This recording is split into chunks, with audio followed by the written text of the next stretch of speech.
নমস্কাৰ আপোনালোক সকলোকে পুনৰবাৰ স্বাগতম নসমাই মছজিদ বন্ধুসকল পলকতে চামক আজি সন্ধিয়াৰ 7টা গুৰুত্বপূৰ্ণ খবৰ।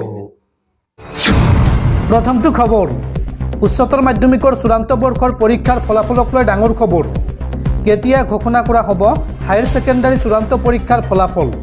এই সন্দৰ্ভত ডাঙৰ ঘোষণা অসম উচ্চতৰ মাধ্যমিক শিক্ষা সংসদৰ অধ্যক্ষৰ। অহা 10 মে'ৰ ভিতৰত ঘোষণা কৰা হ'ব হায়াৰ ছেকেণ্ডাৰী চূড়ান্ত পৰীক্ষাৰ ফলাফল। উচ্চতৰ মাধ্যমিকৰ চূড়ান্ত বৰ্ষৰ পৰীক্ষাক লৈ ডাঙৰ খবৰ।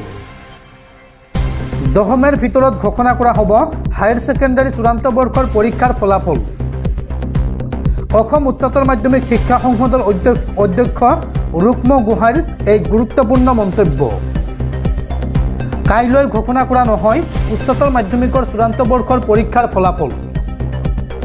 উল্লেখযোগ্য যে একাংশ লোকে কাইলৈ ফলাফল ঘোষণা হ'ব বুলি ভুৱা বাতৰি প্ৰচাৰ চলাইছিল। উচ্চতৰ মাধ্যমিকত এইবাৰ শীৰ্ষস্থান থাকিবনে নাই সেই সন্দৰ্ভত এতিয়ালৈকে কোনো সিদ্ধান্ত লোৱা হোৱা নাই আৰু পৰীক্ষা নিয়ন্ত্ৰণ সমিতিৰ উমৈহতীয়া সিদ্ধান্তৰ অন্ততহে এই সম্পৰ্কে সিদ্ধান্ত লোৱা হ'ব। আজি সংবাদ মাধ্যমৰ আগত এই কথা জনাই অসম উচ্চতৰ মাধ্যমিক শিক্ষা সংসদৰ অধ্যক্ষ ৰুক্ম গোহাঁইয়ে। পৰৱৰ্তী খবৰ, অসমত পুনৰ বন্ধ হ'ল মহযুঁজ। অসম চৰকাৰৰ কেবিনেট সিদ্ধান্ত খাৰিজ হ'ল ন্যায়ালয়ত।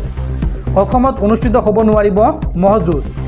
সমগ্ৰ অসমত মহযুঁজ বন্ধ কৰাৰ নিৰ্দেশ গুৱাহাটী উচ্চ ন্যায়ালয়ৰ। পৰৱৰ্তী খবৰ, নিৰ্বাচন চলি থকাৰ সময়তে পুনৰ বিপদত পৰিছে কংগ্ৰেছ দল। এইবাৰ ধুবুৰীত কংগ্ৰেছ ত্যাগৰ ছুনামি। ৰকিবুল হুছেইনৰ বিৰুদ্ধে 5 শতাধিক NSUৰ কৰ্মীৰ ৰেলী। সদ্য দল ত্যাগী নুৰ ছফিকুলৰ নেতৃত্বত ধুবুৰীত ৰকিবুল হাটাও অভিযান। চাপৰত ৰকিবুল হুছেইনৰ বিৰুদ্ধে শ্লোগান দি 5 শতাধিক NSUI কৰ্মীৰ ৰেলী।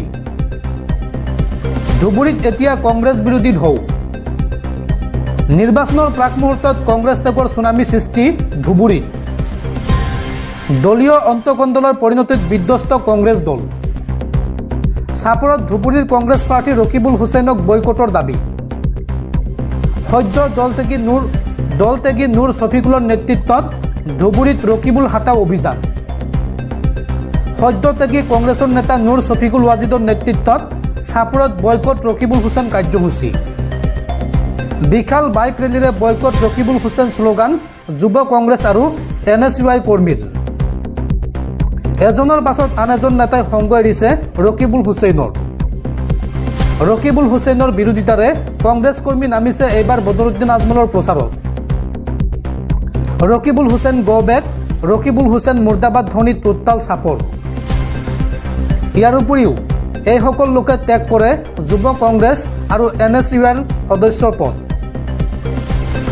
বন্ধুসকল, তাৰপিছত 4 নম্বৰ খবৰটো জনোৱাৰ আগতে আপোনালৈ এটা সৰু ৰিকুৱেষ্ট, যদি তেওঁলোকে এইটো ভিডিঅ'ত লাইক কৰা নাই তেন্তে প্লিজ এটা লাইক কৰি দিয়ক আৰু এনেকুৱা ধৰণৰ নতুন নতুন ভিডিঅ' পাবলৈ চেনেলটো ছাবস্ক্ৰাইব কৰি কাষত থকা বেল আইকনটো প্ৰেছ কৰি ৰাখক। পৰৱৰ্তী খবৰ, দেশত পুনৰ ভয়ংকৰ হেলিকপ্টাৰ দুৰ্ঘটনা। এইবাৰ মহাৰাষ্ট্ৰৰ ৰায়গড়ত ভয়ংকৰ হেলিকপ্টাৰ দুৰ্ঘটনাগ্ৰস্ত হৈছে শিৱসেনাৰ উদ্ধৱ গোটৰ নেত্ৰী সুষমা আন্ধাৰেৰ হেলিকপ্টাৰ। মহাৰাষ্ট্ৰত সংঘটিত হৈছে ভয়ংকৰ হেলিকপ্টাৰ দুৰ্ঘটনা আৰু দুৰ্ঘটনাগ্ৰস্ত হেলিকপ্টাৰখন শিৱসেনাৰ নেতাই ব্যৱহাৰ কৰিছিল। আকস্মিক অৱতৰণৰ সময়তে সংঘটিত হয় এই দুৰ্ঘটনা। শিৱসেনাৰ নেত্ৰী সুষমা আন্ধাৰেক আনিবলৈ যোৱাৰ সময়তে নিয়ন্ত্ৰণ হেৰুৱাই সংঘটিত হয় এই দুৰ্ঘটনাটো আৰু এই দুৰ্ঘটনাটোত কথমপি প্ৰাণ ৰক্ষা পৰে পাইলটজনৰ। উদ্ধৱ ঠাকৰে গোটৰ এজন নেতাই ব্যৱহাৰ কৰিছিল দুৰ্ঘটনাগ্ৰস্ত হেলিকপ্টাৰখন।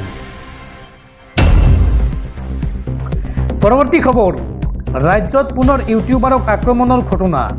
এইবাৰ খিতেকাই খ্যাত অভিনেতা দীপজ্যোতি ডেকাক আক্ৰমণ। নিশা মঙলদৈত দুৰ্বৃত্তৰ আক্ৰমণৰ বলি অভিনেতাজন। মূৰ আৰু হাতত গুৰুতৰভাৱে আঘাতপ্ৰাপ্ত হৈছে অভিনেতা দীপজ্যোতি ডেকা। এইবাৰ ইউটিউবাৰক আক্ৰমণ দুৰ্বৃত্তৰ। খিতেকাই খ্যাত অভিনেতা দীপজ্যোতি ডেকাক আক্ৰমণ দুৰ্বৃত্তৰ। নিশা মঙলদৈত দুৰ্বৃত্তৰ আক্ৰমণৰ বলি অভিনেতাজন। মূৰত আৰু হাতত গুৰুতৰভাৱে আঘাতপ্ৰাপ্ত হৈছে অভিনেতা দীপজ্যোতি ডেকা। আৰু নিশাই চিকিৎসালয়ত ভৰ্তি কৰোৱা হৈছে দীপজ্যোতি ডেকা। ঘটনা সংঘটিত কৰিয়ে পলায়ন কৰে দুষ্কৃতিকাৰীয়ে। ঘটনাস্থলীত উপস্থিত হৈ মঙলদৈ আৰক্ষীয়ে তদন্ত আৰম্ভ কৰিছে আৰু GMCHত বৰ্তমানৰ চিকিৎসাধীন হৈ আছে অভিনেতা তথা ইউটিউবাৰ দীপজ্যোতি ডেকা।